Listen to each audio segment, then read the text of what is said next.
तो हेलो भाई, क्या हाल है। तो हम पढ़ रहे थे थर्मल प्रॉपर्टीज ऑफ मैटर, और जिसमें कि हमने कहाँ तक कर लिया था। हमने पढ़ लिया था कैलोरीमेट्री और कैलोरीमीटर तक पढ़ लिया था। उसके बाद चेंज ऑफ स्टेट आएगा, जो तुम जानते हो, सॉलिड लिक्विड, सॉलिड से लिक्विड, लिक्विड से गैस, गैस से वेपर, सॉलिड से डायरेक्ट वेपर, इन सबको क्या बोलते हैं। ठीक है, अब हम चलते हैं लेटेंट हीट पर। लेटेंट हीट, उसके बाद हीट ट्रांसफर के मोड्स पढ़ेंगे। थर्मल प्रॉपर्टीज ऑफ मैटर हम पढ़ रहे हैं, और नया टॉपिक है हमारा लेटेंट हीट। लेटेंट हीट क्या होती है? लेटेंट हीट तुम लोगों ने पहले भी पढ़ा होगा। लेटेंट हीट सबसे पहले बात तो क्या होती है, हिडन हीट होती है, हिडन। ठीक है, चलो तो होती क्या है एक्चुअल में, देखो। अगर मेरे को एक यूनिट मास सब्सटेंस है, एक सब्सटेंस है जिसका यूनिट मास है, ठीक है, इसकी स्टेट चेंज करने में, इसकी स्टेट चेंज करने में जो भी मेरे को हीट लग रही है, जो भी मेरे को हीट लग रही है वो लेटेंट हीट कहलाती है। जैसे मान लो ये एक 1 kg का आइस क्यूब है, ठीक है, इसको मेल्ट करके मुझे लिक्विड बनाना है। तो उस केस में मेरी जितनी भी हीट लगेगी वही क्या कहलाएगी, लेटेंट हीट। समझे? तो यहाँ से इसकी डेफिनेशन क्या बनेगी, डेफिनेशन लिख लो। It is the amount of heat required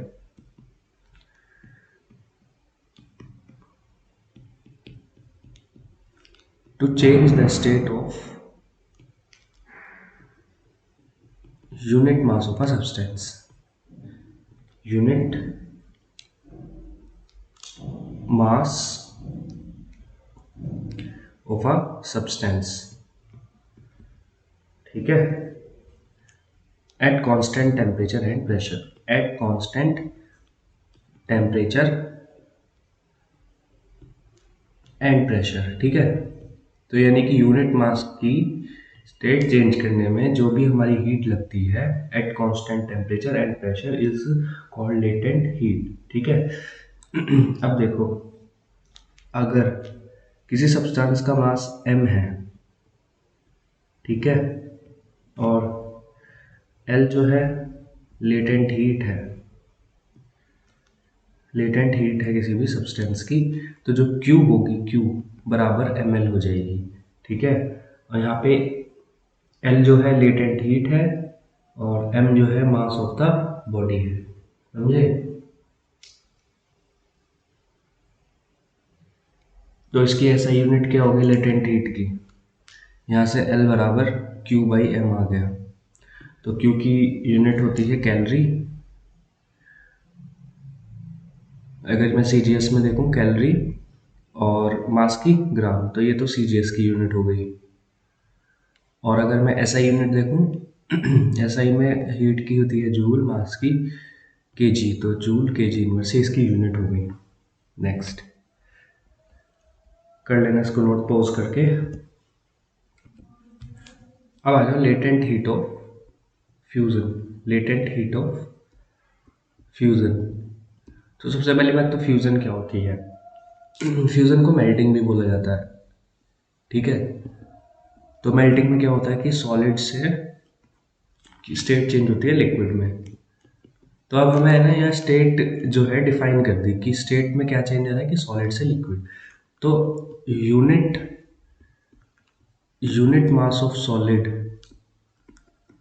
को लिक्विड में बदलने में जो हीट लगी, जो हीट लगी at constant temperature and pressure, constant T and P is called latent heat of fusion, latent heat of fusion. तो आप यहाँ से किसी की भी बना सकते हो डेफिनेशन। अगर मान लो लेटेंट हीट ऑफ वेपराइजेशन पूछता है, तो वेपराइजेशन में क्या होता है, लिक्विड से लिक्विड से क्या बनते हैं, वेपर। तो the amount of heat required to convert unit mass of liquid into vapor at constant temperature and pressure is called latent heat of vaporization. तो यहाँ से आप किसी की भी डेफिनेशन इनकी बना सकते हो, ठीक है, फ्रीजिंग की भी बना सकते हो। तो फ्यूज़न की डेफिनेशन लिख लोगे, बिल्कुल पहले की तरह है, बस क्या लिखना है, amount the amount of heat required to change unit mass of solid, unit mass of solid into liquid is called latent, यहाँ at constant temperature and pressure into liquid at constant temperature and pressure, ठीक है, is called latent heat of fusion। चलो, तो आसान है, definition पूछी जाएगी, हम चलते हैं आगे। अब हम चलते हैं इम्पोर्टेंट बातों पर, जो कि क्या है, modes of heat transfer. Modes of heat transfer, तो हीट ट्रांसफर के डिफरेंट मोड क्या क्या है। तो सबसे पहला है मोड कंडक्शन, फिर कन्वेक्शन और फिर रेडिएशन। तो हमारे पास 3 मोड ऑफ ट्रांसफर है, कंडक्शन, दूसरा कन्वेक्शन और तीसरा रेडिएशन। एक एक करके हम तीनों को पढ़ेंगे। तो सबसे पहले हम पढ़ते हैं थर्मल कंडक्शन। सबसे पहला टॉपिक आता है थर्मल कंडक्शन। अब थर्मल कंडक्शन क्या होता है? देखो, इसमें जो हीट का ट्रांसफर होता है किसी भी दो बॉडी के बीच में। देखो, दो बॉडी के बीच में हीट का ट्रांसफर कब होगा? जब एक बॉडी हायर टेम्परेचर पे होगी और दूसरी बॉडी लोअर टेम्परेचर पे होगी, तभी हीट का ट्रांसफर होगा। T1 is greater than T2। तो जब भी कोई हायर बॉडी और लोअर बॉडी के बीच में मॉलिक्यूलर कोलिजन होता है, ठीक है, without any actual flow of matter, matter का फ्लो नहीं होगा, पर क्या होगा कि मॉलिक्यूल्स का कोलिजन होगा। देखो कैसे हो, मान लो सपोज करो, एक सिंपल सा एग्जांपल है, तुम गर्म कप पकड़ते हो हाथ में, तो थोड़ी देर बाद हाथ गर्म हो जाता है, तो ये क्या है? ये कंडक्शन ही है, थर्मल कंडक्शन का ही एग्जांपल है। तो यहाँ से डेफिनेशन क्या बन गई? It is a process of heat transfer, it is a process of heat transfer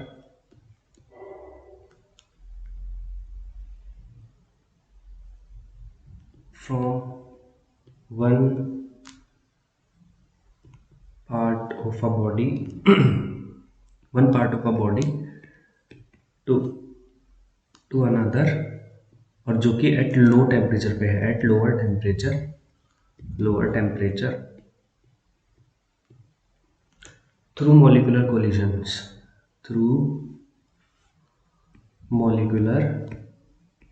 collisions, ठीक है, और without any actual flow of matter, without any actual flow of matters, ये हो जाएगा तुम्हारा कंडक्शन, थर्मल कंडक्शन, ठीक है। ये नोट कर लेना। अब देखो, इसका एक और एग्जांपल ये है कि मान लो ये एक रोड है। अगर इस रोड को मैं यहाँ से हीट करूँ, तो थोड़ी देर बाद क्या होगा कि है ना, ये ऐसे कंडक्शन की वजह से क्या होगा, अंदर इसके मॉलिक्यूल्स होंगे, मॉलिक्यूल्स के बीच में कोलिजन होने शुरू हो जाएंगे, क्योंकि हीट देंगे तो मॉलिक्यूल्स में वाइब्रेशन बढ़ जाएंगे, तो ये क्या करेंगे, आपस में कोलिजन करेंगे तो एनर्जी ट्रांसफर होगी, तो हीट धीरे धीरे दूसरे कोने में भी पहुंच जाएगी, ठीक है। तो यहाँ पे क्या होता है, मॉलिक्यूल्स के बीच में एनर्जी शेयर होती है। इसी प्रोसेस, यही है थर्मल कंडक्शन का प्रोसेस। एक्चुअल में कैसे होता है मैं एक बार फिर बता देता हूँ कि मान लो ये एक रॉड है, इसको हमने हीट दूंगा, तो ये क्या होगा, ये मॉलिक्यूल्स जो है वाइब्रेट करना शुरू हो जाएंगे, तो ये अपनी काइनेटिक एनर्जी धीरे धीरे क्या करेंगे, बराबर वाले नेबरिंग मॉलिक्यूल्स को ट्रांसफर करेंगे, ये इसको ट्रांसफ़र करेगा, ये इसको ट्रांसफ़र करेगा, ये इसको ट्रांसफ़र करेगा, ऐसे ऐसे करके हीट जो है दूसरे क्वार्टर तक पहुंच जाएगी। यही है थर्मल कंडक्शन। ठीक है, चलते हैं नेक्स्ट।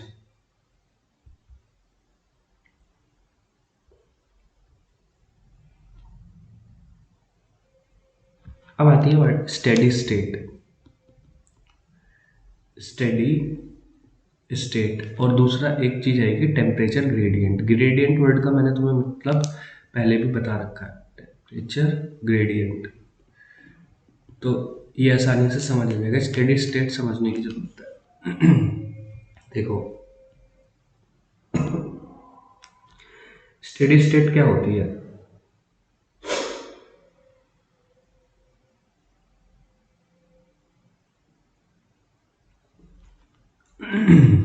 स्टेडी स्टेट में होता क्या है कि मान लो कोई रोड है तुम्हारे पास,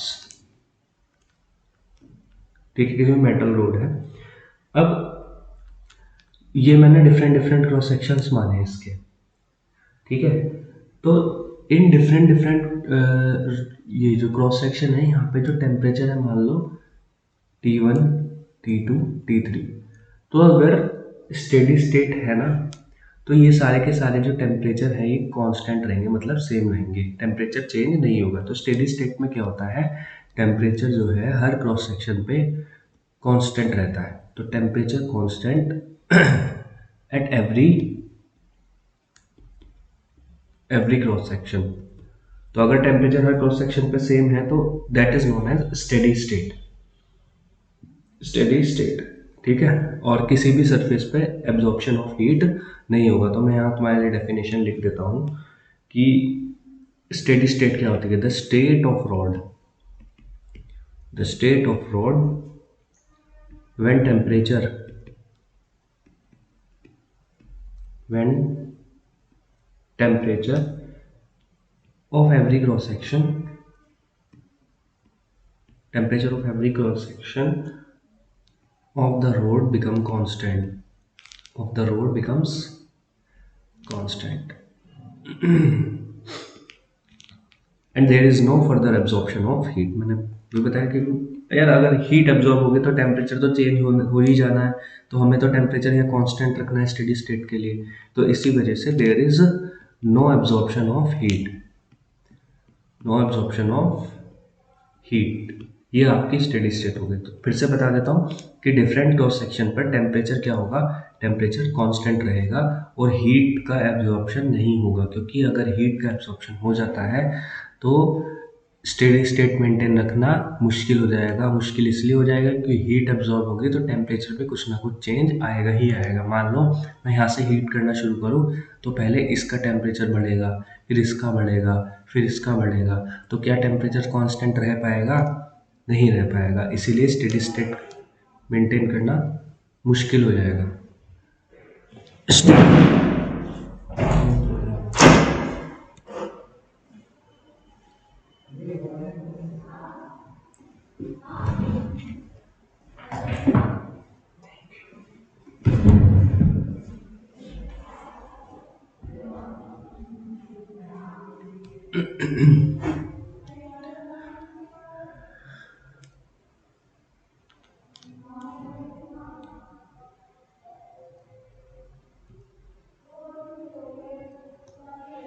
अब आता है टेम्परेचर ग्रेडियंट। टेम्परेचर ग्रेडियंट क्या होता है?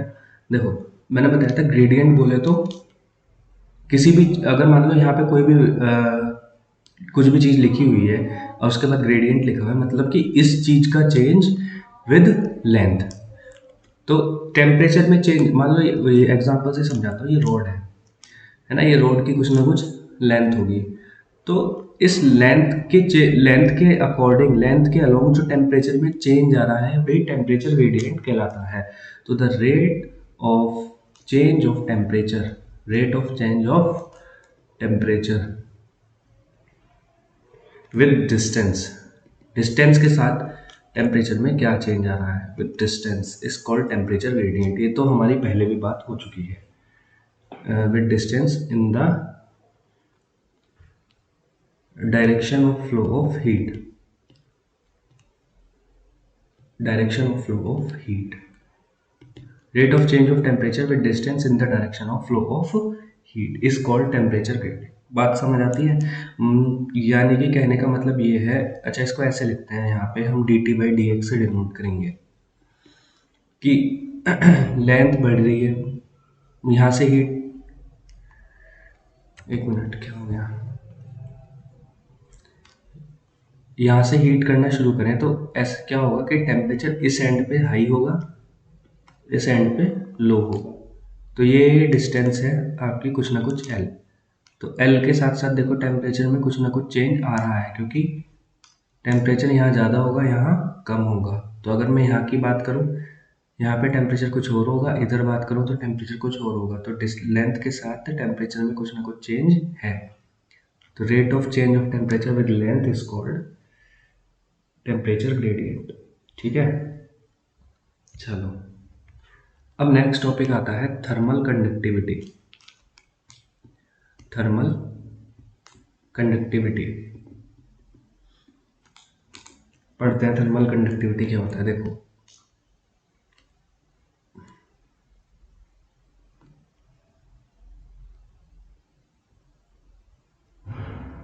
मान लो ये कोई बॉडी है, ठीक है, और ये इसका हॉट फेस हो गया, ये इसका कोल्ड फेस हो गया, हॉट फेस, और ये हो गया कोल्ड फेस। तो हीट का फ्लो कहाँ से होगा, हॉट से कोल्ड की तरफ। तो मैंने बोला T1 है और ये T2 है और इसका एरिया A हो गया, ठीक है। हाँ चलो, तो हीट का फ्लो कहाँ से होगा, T1 से T2 की तरफ, हाई से लो की तरफ होगा, ठीक है। ये हॉट है तो T1 is greater than T2, बात समझ आई। और मैंने बोला कि ये जो क्यूब है या बॉडी है, इसकी लेंथ x हो गई, ठीक है। तो हमारा इस लाइन के अलोंग हीट का ट्रांसफर हो रहा है। तो थर्मल कंडक्टिविटी की अकॉर्डिंग होता क्या है कि जो हीट होती है, हीट क्यू, ये जो है डायरेक्टली प्रोपोर्शनल होती है ए के। ए बोले तो एरिया, एरिया जहाँ पर जिस एरिया से हीट का फ्लो हो रहा है, ठीक है, क्रॉस सेक्शनल एरिया। तो heat is directly proportional to area. Number 2, जो हीट है वो डायरेक्टली प्रोपोर्शनल होती है टेम्परेचर डिफरेंस के। Heat is directly proportional to temperature difference, ठीक है। दूसरी बात, number 3, directly proportional to time.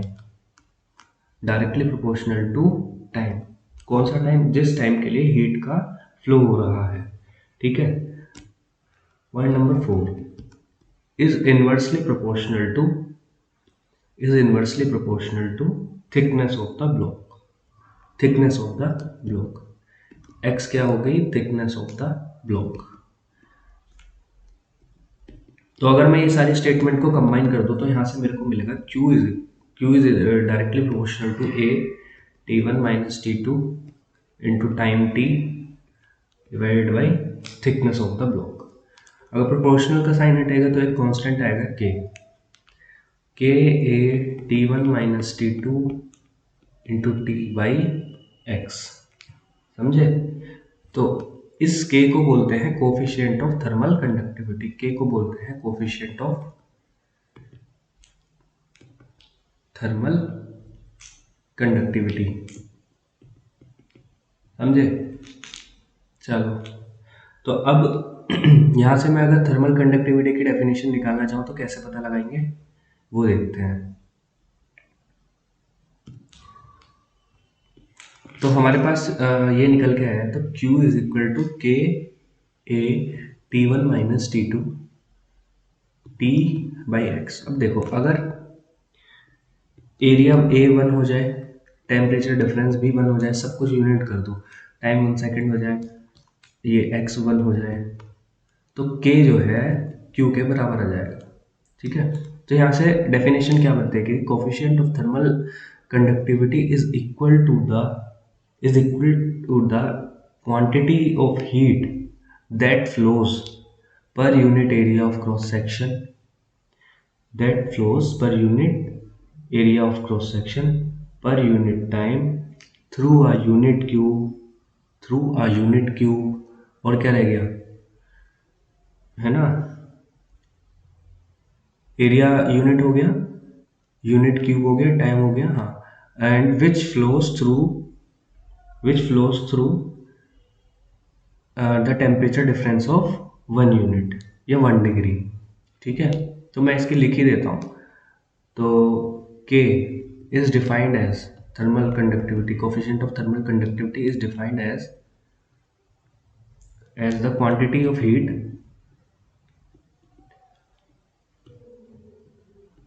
that flows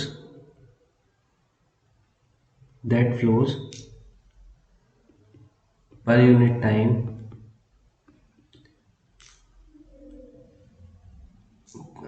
per unit time per unit area through a cube of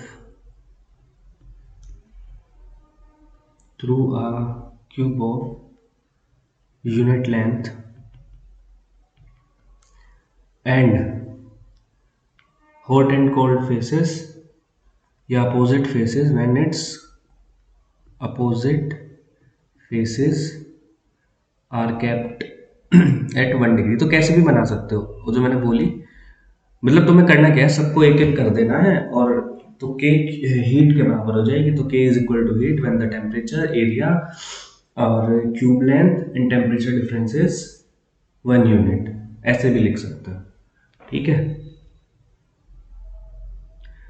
तो कर लेना इसको नोट, चलते हैं हम लोग आगे।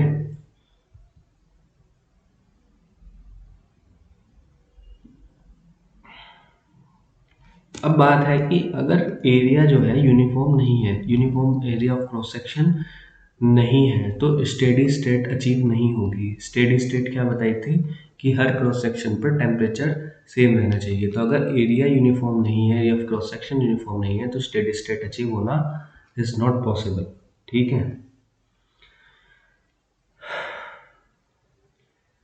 तो हम उस केस में क्या करते हैं, हम एक मटेरियल की पतली सी थिन लेयर ले लेते हैं, है ना। जैसे मैंने ये क्यूब बनाया था, तो थिन लेयर इसमें हम एक ले लेंगे, ऐसे बहुत पतली सी एक हमने लेयर ले ली। ठीक है,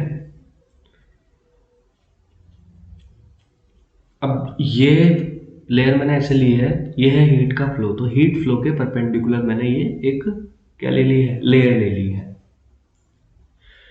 तो उसके बाद क्या करना है, अब एरिया ऑफ क्रॉस सेक्शन अगर ए है, ठीक है, डी टी जो है, क्योंकि अब टेम्परेचर डिफरेंस बहुत स्मॉल होगा तो मैंने डी टी मान लिया, और ये जो छोटी सी लेंथ है इसको मैंने डी एक्स बोल दिया। तो ये है थिकनेस, थिकनेस हो गई। तो इसको लिखोगे कैसे कि इफ एरिया इज नॉट, अब तुम खुद ही लिखना अपनी लैंग्वेज में कि स्टार डाल के, स्टार पॉइंट मार करके, if area is not uniform then steady state is not achieved, not achieved. तो उस केस में हम क्या करते हैं, then we consider a thin layer जो कि नॉर्मल है, normal to the direction of flow of heat. समझे? तो उस केस में जो हमारा हीट का फ्लो ऑफ हीट होगा, फ्लो ऑफ हीट हम उसको डिनोट करते हैं एच से, और इसको है ना हीट करंट भी बोलते हैं, इसको हीट करंट भी बोलते हैं, जिसको हम एच से डिनोट करते हैं। तो H is equal to minus K A D T by D X हो जाएगा। ठीक है, और D T by D X को हम क्या मैंने बताया था, D T by D X हो जाएगा टेम्परेचर ग्रेडियंट। समझे? और D T by D X negative है, क्यों? क्योंकि है ना हीट के फ्लो की डायरेक्शन में टेम्परेचर जो है हमारा घट रहा है, इसलिए मैंने नेगेटिव लिया है। तो इसमें लिख लेना कि D T by D x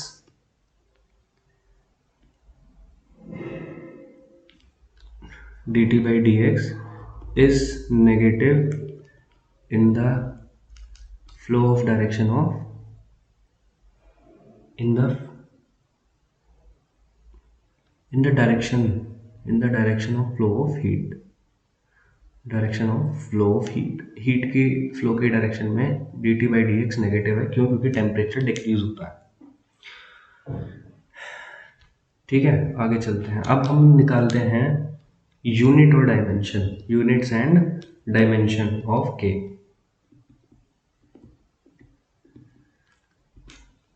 तो के क्या आ जाएगा हमारा, क्यू एक्स, पहले क्यू आया था ना हमारा के ए T1 minus T2 into T by x. तो यहाँ से के कितना आ जाएगा, क्यू एक्स अपॉन ए T1 minus T2 into T. तो ऐसा यूनिट निकालते हैं पहले। तो क्यू जूल होता है, एक्स मीटर होता है, एरिया मीटर स्क्वायर होता है, टेम्परेचर केल्विन होता है, टाइम सेकंड होता है, ये कैंसिल हो गया। तो यहाँ से यूनिट कितनी आ गई, joule second inverse metre inverse kelvin inverse, या हम कह सकते हैं जूल पर सेकंड को क्या बोलते हैं, वॉट। तो watt meter inverse kelvin inverse, ये आ गई आपके ऐसा यूनिट। तो अगर मैं सीजीएस में बात करूँ, सीजीएस में ये कैलोरी में हो जाता है, कैलोरी टाइम सेकंड में ही रहेगा, सेकंड इनवर्स, और मीटर सेंटीमीटर बदल जाएगा, और केल्विन कितना हो जाएगा, केल्विन हो जाता है डिग्री सेल्सियस में, ये सीजीएस में हो गई। तो अब मैं अगर डायमेंशन की बात करूँ तो भाई जूल यानी वर्क की या हीट की एक ही बात है, ml स्क्वायर T-2 होती है, और x की L हो जाएगी, नीचे एरिया है L स्क्वायर हो जाएगी, और टेम्परेचर की कितनी हो जाएगी, टेम्परेचर तो सीधे सीधे केल्विन से डिनोट करते हैं, टाइम T से डिनोट करते हैं। तो अब L एक ऊपर जाएगा तो ml-1, ठीक है, टाइम ऊपर माइनस में एक और हो जाएगा तो T-3 और K-1, ये इसकी डायमेंशन हो गई। ठीक है,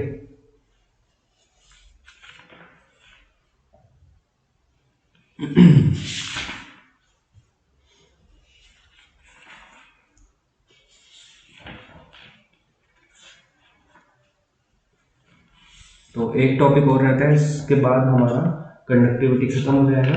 तो कोशिश करते हैं इसको यहीं खत्म करने की। तो नेक्स्ट हेडिंग डाल लो, heat current and thermal resistance. Heat current and thermal resistance.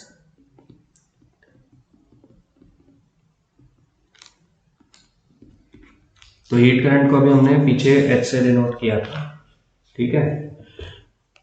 चलो, तो heat current H is equal to होता है Q by T. Heat current, तो ये क्या हो गया, flow of heat per unit time is called heat current per unit time. अभी तुमने पीछे अगर देखो डेफिनेशन, मैंने हीट करंट जो बताया था, देखो एक्चुअल में जो Q था वो के A D T by D x था, साइन इग्नोर करो, और यहाँ टाइम था। तो अगर मैं H की बात करूँ तो इसको T से डिवाइड कर दूंगा तो ये T कैंसिल आउट हो जाएगा। तो हमारा यहाँ से क्या आ गया, H आ गया Q बाई टी, वहाँ भी किया था ना, ठीक है। तो अगर इसकी अगर मैं SI यूनिट की बात करूँ, SI यूनिट कितनी हो जाएगी, जूल सेकंड इनवर्स, और CGS में अगर मैं बात करूँ यूनिट, तो कैलोरी और second inverse, calorie second inverse. अच्छा, ओम्स लॉ भी याद है ना, ओम्स लॉ क्या होता है, R बराबर V बाई आई, R बराबर वी आई